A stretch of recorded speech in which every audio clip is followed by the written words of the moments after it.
Wine and Namboze this week have said the most stupid two statements. Bobi Wine omutwego munafu nnyo. Bulijjo nange nenonyamu ekintu ekigambo wayo bokasajja nkawalana lwa music. Bebe Cool finally ayatudde ekimuwalanya Bobi Wine. Wabula olunaku leero azze agamba nti Bobi Wine musajja musosoze nnyo era musajja ayagala kubanga atamuza kya busosoze. Bebe Cool twagala omujjukizaamu nti Bobi Wine ono ayina Zedriga omukyalo oyo mumanyi bulungi nnyo eya actinga mu kifo kya Mpuuga mukyala we North. Takimanyi nti Bobi Wine ayina Waiso Mufumbiro musajja weeri Busoga. Takimanyi nti ayina Lubongoya musajja weeno bitundu bye Hoima Bunyoro naki. Takimanyi nti ne Joel Senyonyi naye bitundu bye bimu obusosoze bweyolekawa n'abalala bangi nnyo bannambeshe bonna awo nasinayogera muganda n'omu wabula nga njagala okuba nga nkujjukiza nti Bebe Cool ono nkosaba sooka olakinge alabika nga ayina obulumi obw'amaanyi bwawulira ku Excellency Kyagulanyi. Bulijjo nange nenonyamu ekintu ekigambo wayo bokasajja nkawalana lwa music no naye n'obwongo obukalu nabo butukooya. That's why we are still stuck with the NRM. Gwe notamanya nti obukulembeze is not about Baganda. Otukyayisiza abantu bonna oyagala okuleeta tribalism eddemu abantu batandika okubanga batulabanga Abaganda. Tugenda kwesigala nti tukyuke nga basobola okulaba nti tuli Baganda ennyindo tuzisale ngomazo tukyayisa. Can't you just learn that leadership is about every tribe, not one? Then is later Namboze embo fe tusobola okufuna ebulwana e Buganda region endala ne tubagana okulonda. Really, and you are a human being in Uganda here? Ye mwe abatudde mu bantu baffe wano mukulembeza. How do you attack? How do you come and say nti Abaganda abawakyawagira Museveni muli basiru nnyo? Obuwagizi bw'omukulembeze wa Uganda buva ku Baganda oba buva ku Bannayuganda? Why is your topic always about Baganda? Can't you have common sense and see nti nekyo kikukyaya tribes endala? For us, of course, tukube engalo naye ate kinuma nnyo kati njagala nnyo exposing exactly what nali ngamba nti no Bobi Wine omutwego munafu nnyo.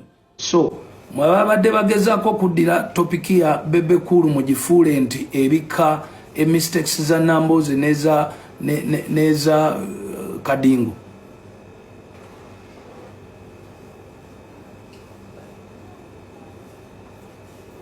Sebo temujja kugubika waawo.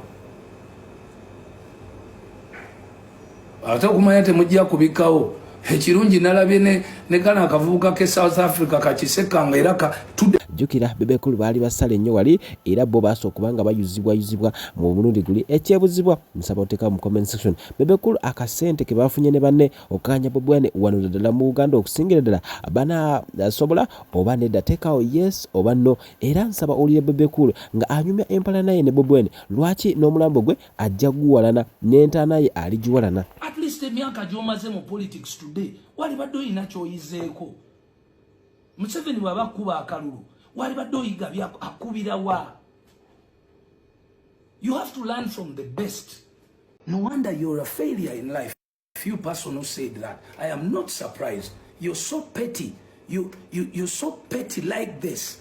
Era sikuvuma naye njagala oddeyo mu ndabirwamu weeyambule ng'oli wekka mu kisenge weenonyeko anything valuable between you, your life and your family. Okujjako okuzaala nti wazaala abaana era osabe Katonda nti nno okyuka kati oba redirecting a mindset. Because you're arguing out a person who is a million times successful using his formula, while your formula that you think was right has kept you below. What is wrong with Ugandans for not understanding that a person who lives a better life than you made the better decision than yours? It means he understood more than you did. It means you have to learn from him rather than attack him. In Uganda, this is a country where those who don't have abuse those who have. This is a country where the unsuccessful attack the successful, telling them they are unsuccessful.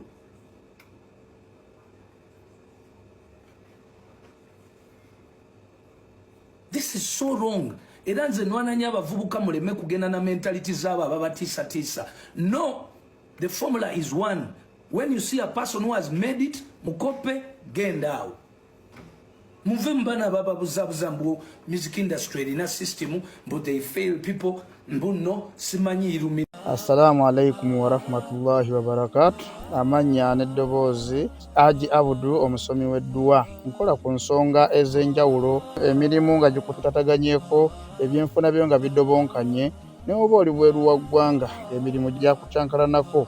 Jangu kusomere ku dduwa okuva edda nedda, edduwa zaabaawo, edduwa zisomibwa, omuntu n'oterezebwa mu mbeera yonna ebadde ekusibyeko akanyaaga. Nina ekyoto kye nsobola okukumira wadde oli bweru wa ggwanga nga toli kumpi wano n'ofuna omukisa ogwo nawe n'osomerwako ku dduwa nga nkuteddeko n'akabaani.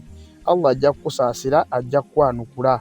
Kuba ku nnamba yange y'essimu 075 2 44 7 ne ku WhatsApp kwendi. Mpereza obubaka sobole okuyamba. Assalamu alaikum wa rahmatullahi wa barakatuh. Ako Bebe kulu akuwoninze 10 toddangamu wadde okukirowooza wadde okukumintiriza okuvuma nga tonaba kuŋŋamba badde mbuuza eyo sitayiro y'ebirevu bya Bobi bya Bebe kulu sitayiro oba jasi birabika bubi. Bebe kulu kuvadde birevu bye bityo kubadde tomulabanga. Ebirevu bya dreads. Birevu bwe bityo bya balasita, jukira mulasita, abalasita tebasala birevu. Nate namulaba ali ennyama ng'alya n'ebyennyanja.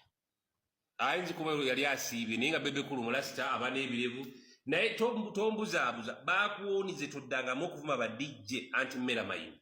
Lozeti ogamba otya n'abalogo wa Uganda ne Africa yonna agamba atya Mama Fina. Leero nkeezezza okundeeta. Nze Mama Fina kalivayo na nnyamba atandiva ku bantu. Agenda kuyamba. Nze kabaka Mama Fina nnyamba. Asobola balozeti n'omulogo waali wanaakuwulira. Kati essaawa zino omuntu asobola okuŋŋambako ne mpulira Mama Fina. Kubanga Mama Fina yaŋŋamba 10 go. Era kati Mama Fina yasobola okumbuulirira ekyokubiri Kabaata njagala okujjukiza Abannayuganda Kabaata waliwo basobola okwogerako nga tebamumanyi.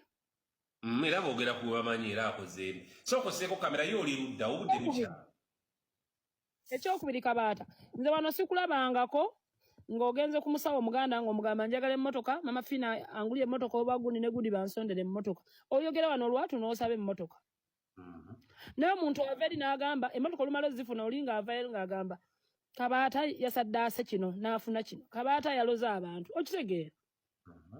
Bannayuganda bayiga okwekkiririzaamu ekyokubiri sigenda kukola bye baagala. Ebbanga lyonna lye mmaze nga tebanjogerako bubi bwange nga tebabulaba. Mbadde nkola bye baagala ng'obudde nabuwa bbo. Kati buno obudde bwe ndimu bwange kola bye njagala. Kati ku nsonga ya Bebe okola by'oyagala. Kabaata ndi mu kunnyonnyola. Kati DJ oŋŋamba otya mbu basobola okwekobana ne batakuba nnyimba. Olwedda abadde yeekobana nga dda nga taluyina. Wabanga abadde wa